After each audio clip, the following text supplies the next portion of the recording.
Thanks for tuning in to High on Horror. I'm Drew. And I'm John. This episode and every future episode is dedicated to all the horror hounds and smokers out there who want to expand their knowledge of the genre and have a good time. If there's one thing that we love besides slashers here at High on Horror, it's creature features. Oh, hell yeah. The Wendigo is a fierce creature with a screwed up origin, and if you don't know what a Wendigo is, stick around, because today we're reviewing Brainstorm Media's Consumed, directed by the Butcher Brothers, which is now playing on VOD and in theaters. All that and more today on High on Horror. Interviews, reviews, and the latest news all rolled into one.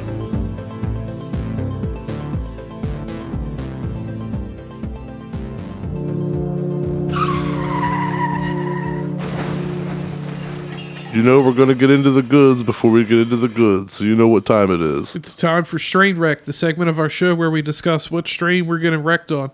This week, I got some amnesia. I figure as much as we seem to forget shit, it seemed to be like a perfect one. I didn't hear the title of this until just now. That's pretty good. That's funny. That's almost one of those titles that makes me go, I want to hit that, you know, but I do. I mean, I don't know if we can have any more brain farts than after we get started smoking. Fair enough. Amnesia is a sativa strain made by crossing Cinderella 99 and Jack Harrer. This strain produces effects that are uplifting, creative, euphoric, and ideal for treated mood disorders. Amnesia normally has a high THC and low CBD profile and produces intense effects that new consumers should be wary of. That's an interesting review to put up for yourself. Hey, if you knew, you might want to stay away. Giggly, talkative, and happy. Flavors are ammonia, tobacco, and earthy. Tobacco? I've never heard of it. Did I hear ammonia in there? Fuck tobacco. What? Fuck tobacco. And earthy. Did I hear ammonia? Is this just piss cigarettes? They did. It's like they're dips. It sounds like dips. Like somebody fucking, like, I don't know, man. You ever hear of dips? People take cigarettes and like dip them in embalming fluid and smoke them. I've heard of gets people. You high as shit. I've heard of it with weed. I never heard of it with cigarettes. Yeah, they do it with cigarettes too. I heard like smoking wet or whatever. Or lean. Lean? Remember we used to put lean on the blunts back in the day? Why? Why did we do that? I don't know, man. Damn, somebody gave this a bad review. All right, what do we got? Damn, there's 2 bad reviews in a row. Oh, shit. Said, I don't like the flavor. The aroma is okay, but I don't like... I don't like the flavor. No shit. Ammonia. The aroma is okay, but I don't like smoking sativas, which taste sour like this, but it's okay. Would pick if there's no other options. Well, yeah, we're still going to smoke it. Would pick if there's no other options, right. Wow. Dude, this is the worst weed I've ever smoked, and I typically like sativas. So far, I've felt depressed, paranoid, unmotivated, and just awful. Jesus. I will never smoke this again. I've read a lot of positive reviews on this weed, but I don't understand where they're coming from. Then the person before that said, myself and my friends had the worst experience with this strain. Why? Oh my God. It literally feels like you're dead, unable to remember or think. Only recommend for experienced stoners. Well, that's I mean, we're good. Yeah, we're good. Didn't like this high very much. Got really anxious. I think this is the first time we've ever smoked a strain that's had like any negative reviews, let alone this many. Like this is yeah. I mean, there is some good ones, but yeah, I don't think we've ever seen one. I mean, there's not with several. Like I just saw three good ones in a row, and then total garbage. They misspelled smoke. I only snoked this when nothing else is on the market. Well, like you said, yeah, no shit. Always a safe option. People like a pretty nice smoke. I feel like butter. That's the entire review. I feel like butter. All right. Soul bad, but mostly good. SOLE. Soul bad, but mostly good. That's the entire review. I don't know what that means. I don't get it. I don't know. But hopefully we don't die or something. Well, if for you listeners out there, you know, if we all of a sudden get like really stupid and start forgetting what we were saying and seem like we're just like dead inside. It's the piss cigarettes. It's the piss cigarette weed we're about to try. Or I'm going to call it cheetah piss. That shit, that cologne that they had in Anchorman. Well, we actually had cheetah piss on here before. Oh, yeah, I forgot. That was something, wasn't it? Damn. Anyway, so Longlegs has officially passed $100 million at the box office. That is fucking huge for a horror movie. Yeah, man, I still got to get around to seeing that, but like we've talked about, there's so many movies that, I mean, I don't know when the hell I'm going to get to it, to be honest, though. There will be a review coming, probably once it hits Voodoo or like so somewhere you can rent it or buy it digitally, and you have the time to like squeeze it in with like your home life. I'm sure we'll have a review of that coming. There's no way we're not reviewing that. We're just not in any rush. We never are. We're stoners. And another thing is this is actually kind of some good news here. I don't know. Here, I'm on the fence with it. Paramount Plus has announced that they're doing a prequel to Rosemary's Baby titled Apartment 7A. And like I said, I'm kind of excited about this because they mentioned this story in Rosemary's Baby, both the movie and the novel, because they're pretty much exactly alike. But I always thought that there was a movie there, and like with that story, and bingo, just in time for Halloween. Here's the full plot summary. Dancer Terry Giuffrano dreams of fame and fortune in New York City. But after suffering a devastating injury, an older, wealthy couple welcomes her into their home in the luxury apartment building, the Bramford. When fellow resident and influential Broadway producer offers her another chance at fame, it seems that all her dreams are finally coming true. However, after an evening she can't fully remember, disturbing circumstances soon have her second-guessing the sacrifices she's willing to make for her career as she realizes that something evil is living not only in Apartment 7A, but in the Bramford itself. Oh, shit. Apartment 7A lands on Paramount Plus September 27th, and it stars Julie Garner, and it's directed by Natalie Erica James, who did Relic, not The Relic, the monster movie, but Relic, the movie about the creepy old woman, and that movie was fucking awesome. So I have a little bit of hope here. So it's just straight to video on demand? Yeah, on Paramount Plus. But the thing about it, though, is... Yeah, never. I'll go back and finish what you're saying. Go ahead. I'm just worried about it not being a theatrical release. No, it's straight to video. Yeah. Kind of like Pet Sematary 2 or 2 Bloodlines was the movie that Paramount did last year. Looks like a prequel to Rosemary's Babies this year. That was the one about Roman Reigns, right? With the bloodlines. Yeah. No, there's a wrestling reference for the episode. Did you hear about the Halloween games in development? I saw something posted about them, but I forgot to add them in, so I'm glad you did. But apparently we're getting 2 of them. One, John Carpenter is, quote, intimately involved in, whatever that one's supposed to be. He's a video gamer, too, I know. I mean, he's probably going to be really on it. And that's supposed to be running on Unreal Engine 5. Oh, fuck. And not much is being talked about either one. So my personal opinion, based on zero knowledge, I think we're going to get one game that's going to be like Friday the 13th, Dead by Daylight, like that kind of game. Mm-hmm. And I think the other one's going to be a story-based one, and it's going to be like Alien Isolation. It's going to be like its own kind of like story. If we got an original Halloween story with John Carpenter involved in the writing, I'm in. I mean, as long as neither one's a remaster of the Atari 2600 version of Halloween. Did you ever play those? Yeah, of course. Yeah, you just taking babies to corners. It was after you told me about it. Yeah, and then I was over at my buddy's house, and he had like a way you could play it on his laptop, and we played it. And like my Steam Deck. Yeah, and it was like it was terrible. Yeah, and it didn't look like Michael. Yeah, the Angry Video Game Nerd, I think, was asking, is it a big black dildo? Like, what the fuck is this thing? You just pick it up in the middle of the room, Michael walks into it and runs away. And why is it Michael won't go into the corners of houses? You could take the kids and leave them in the corners. Yeah. But Michael won't go into the corners. Yep. But, yeah. I think it would personally be cool if, of course I'm going to say this, but I would like to play as Michael. So if, I guess what you're saying. You have that in Dead by Daylight. I'm assuming that if what happens, you're the gamer between the two of us, so if what you're saying was to come to fruition, I feel like the Unreal Engine one, the one that's like the Texas Chainsaw one, I feel like that would be one where you could be Michael. And I feel like the other one, like a story-based one, would probably be like you're the victim having to fight off Michael without a being Michael option, possibly. Yeah. Well, I think the one I'm thinking it's going to be story-based is going to be on Unreal Engine 5. But this is all speculation. Yeah. I mean, all we know is we're getting 2 games, which is interesting that 2 are being developed at the same time for Halloween. Yeah. But hopefully at least one of them's good. Hopefully. We'll be checking them both out and playing them both. Did you ever play Alien Isolation? Yeah, man. I was actually going to say, I was going to bring it up to you off air, but I'll bring it up now in case our listeners don't know.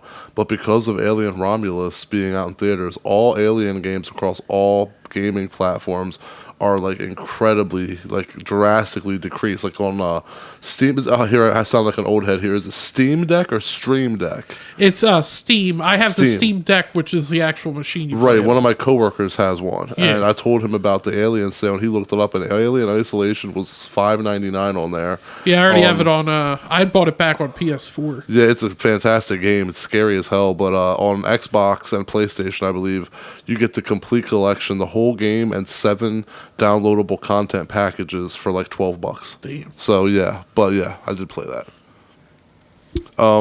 But yeah, anyway, real quick, back to Apartment 7A. I just wanted to say that, with you having reviewed, with us both having reviewed First Omen and you having seen it, of course, I'm just getting a little burned out on Satan's Baby horror, man. Like, it's just First Omen and Immaculate. They were so identical. It was a letdown. They really were. I was watching Immaculate, and I'm like, man, this is like the First Omen. It was just more of the same for both movies. This movie, Apartment 7A, it's teetering on pushing me over the edge for a while with Satan Baby Daddy movies. So I hope it's good. Yeah, but, we'll see. Let's wrap up the smoke session, get into our review of Consumed. All right, getting into our movie here today. Consumed is a story of Beth, played by Courtney Halverson, who is a cancer survivor. Her and her husband, Jay, played by Mark Famiglietti, that's what I'm going to go with. Yeah. Decided to take a camping trip to celebrate Beth's cancer remission. The opening scene, I thought the effects were not well done. Mm-hmm. It just didn't work for me. Right away. Yeah. And to be honest, a lot of the dream sequences they did, I'm not a fan of visually. Yeah. Jay's just very overbearing, and it seems to just make Beth upset. But he means well. But he just doesn't understand. But she also doesn't understand him. Yeah. Yep. And that leads to them bickering. You mentioned you were tired of Satan's baby trope. Yeah. I'm tired of bitchy couples, and I'm working through my trauma and horror lately. At a camp, while we're camping at that, like or always in at a nature campsite somewhere. Yeah. When Jay suggests, nothing says let's recoup our relationship, like continuing our argument into the woods for a weekend where there's going to be something terrible. But yeah, I know. Yeah. Anyway, go ahead. Yeah, and it's just not even in just like necessarily this setting, just across horror. I feel like everything has to do with trauma. Yeah. People are really utilizing that whole trauma thing now. Trauma and like bitchy couples that are just bickering. Yeah. And it leads to like a depressing movie. Yeah. They die, that something happens to them, and then it's like you said, depressing. It's like, oh no, they never got to make up. But weep, weep. So they have a campfire. Jay brought along her hospital band, and he suggested that she should burn it. My question is, how is that thing still in a perfect circle like it was on her wrist still? Did you notice that? Yeah, I did actually. I did. I was like, it should be cut, or like you can't even see. I guess maybe they taped it back together, but anyway. The couple see a bear carcass with no skin, which to me would be time to piece the fuck out. Right. That's what it's like. That to a bear, we're getting the fuck out of here. I'm not hanging around. We're going back the way we just came from, right? And then anyway, they hear the creature growling, which tell me the thing didn't sound like the raptors from Jurassic Park. I can see that. It was like a screeching noise. Yeah. As they're running out, Jay steps into a bear trap and basically snaps his leg in two. And then that introduces us to Quinn, played by Devon Sawa, who has been living in the woods for years, which has a predictable twist later on. Quinn explains the legend of the creature, a Wendigo. Jay left to himself basically for the rest of the movie. And Beth decides she's going to team up with this homeless guy and kill the beast. This guy she just met. The rest of the film is pretty much by the book creature feature. I've summed everything up here in about 3 minutes. Do you have anything you want to add? Or? Yeah, I do real quick. I want to add in what the Wendigo is. I said in our intro that we would say what the Wendigo is. We're talking about a Wendigo, but it's not. There's more movies coming out about Wendigos, but they're not familiar enough that I feel a lot of people would still go, what's a Wendigo? So a Wendigo, by the way, this is the Google definition of Wendigo. The Wendigo is a mythological monster or spirit from Algonquin folklore that is associated with winter cannibalism. And in most stories, this is my own, I'm interrupting that with my own words. Usually what the story is it takes place in some wintry woods where basically you're in a starvation situation where you're hungry in the woods and somebody's starving, and that person ends up eating another human. Rather it's their friend, whoever, it doesn't matter. You're so hungry and starving in the snowy woods that you eat someone, and eating that human flesh gives you power, and you turn into this like antlered creature of the woods that screams and shouts and Bull of the woods, if you will. attacks and eats people and kills people in various ways. So that is what a Wendigo is. And funny thing, John, I want to tell you this story. I've never told anybody this story. I think I've obviously told my wife this, but I don't think it's left my family or my wife, and I'm gonna be dead real with you. You know how it's like when people see UFOs, they're almost like, I'm afraid to like tell people because they're gonna think I'm crazy, right? And I'm sure that there is some sort of scientific and like even not even scientific, just an easy explanation for this. But it still baffles me because I don't know what happened at this time. And what happened was I was camping a while ago. It was like a while ago. Jeez, that's an understatement. I was a child, probably in the single digits. And maybe I was like 10, 11, or 12, but like at max. And my dad and my uncles were fishing and they were hunting. And we had all the licenses. I want to say that everybody had their licenses, their gun licenses, their hunting licenses, and everything, and their fishing licenses. And we had permission to stay on this woman's land because my dad and uncles had done some work in her house to like fix her house up. So she let us stay on her land. It was kind of like a wooded area in the backyard, and she had this like stream where we could fish and shit. And we camped there. And it was a good time. I remember I was sitting on the cooler and I farted, and my Uncle Mike was like, dude, my fucking roast beef's in there and shit like that. Just silly stuff. Little memories you take away from it as a kid.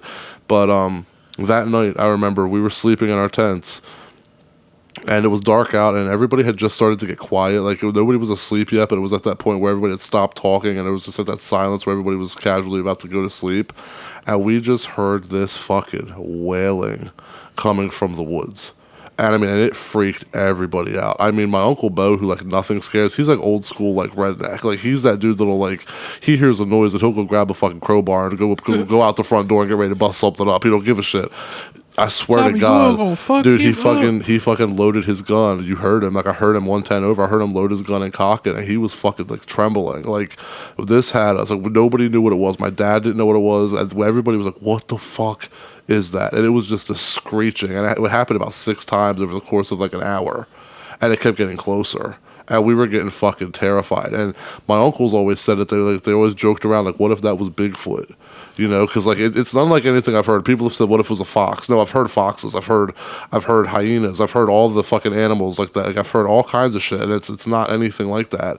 It really did almost sound like a man screaming, but there was something like guttural to it that wasn't right, and that's what it freaked us all out. It was to the point where all of us were like, what the fuck is that? And I'm talking like I'm with like 40-year-olds. We're not like kids. Like these men were freaked the fuck out. None of them had heard anything like that. And like there was always these jokes about, what if that was Bigfoot? And the more that I thought about it, the more I'm like, man, if Wendigos were real, that would have been fucking wild if we shared the woods with a Wendigo. But like I said, I know that's not what it was, but that's just a thought that I have sometimes. But should I go into my review of the movie? Yeah. I guess that's what I'm gonna do. All right. So. Or anything you wanted to add from the plot? No, I don't have anything new to add. I have nothing new to add to the plot details. Really, you summed it up. I don't want to give too much away, but I'll just go into my review. This movie blends in with all the other bad camping horror movies about Bigfoot and Wendigos. It's nothing new, which is a shame. It's really disappointing. If you want a good Wendigo movie, go watch Antlers. I found Consumed to be completely predictable. Honestly, I saw where it was going, especially Devon Sawa's character arc. But I was impressed that Devon was almost unrecognizable a few times due to his get-up and appearance. He do be looking homeless. There was some suspense that was well crafted, but it was short-lived. And the bear trap scene is brutal and memorable. That's probably what I'm going to remember most, with the broken bone and how visceral that was. That being said, there's not much that I liked. I was let down by pretty much everything. I wouldn't watch this again, and I would not recommend it. 4 out of 10. I'm just going to come out and say it. This is one of the worst movies we've watched this year. And we've seen some doozies. It might be worse than Exorcist Believer. Oh, it is. It is, yeah. The score to the film was good. I like that. So it's about my only positive. Yeah, that's about the only praise I can give the film. It was predictable, boring, and worst of all, a waste of time. I give the film 2 out of 10. All right.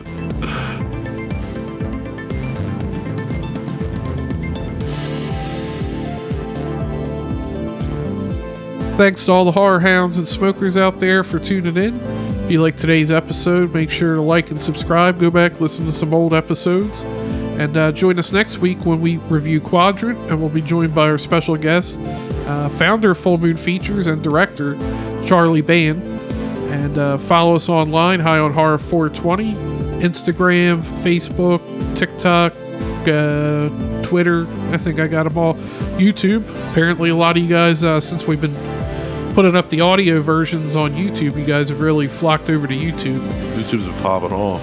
And so we definitely appreciate that. Send your PPA questions in, highonhorror420 at gmail.com. Check out our website, highonhorror.com. And I guess that'll about wrap her up. Catch you later. You did really well with that one, man. I just want to applaud you. That was a lot, and you covered that very smoothly. All right, listeners, I'll see you next week.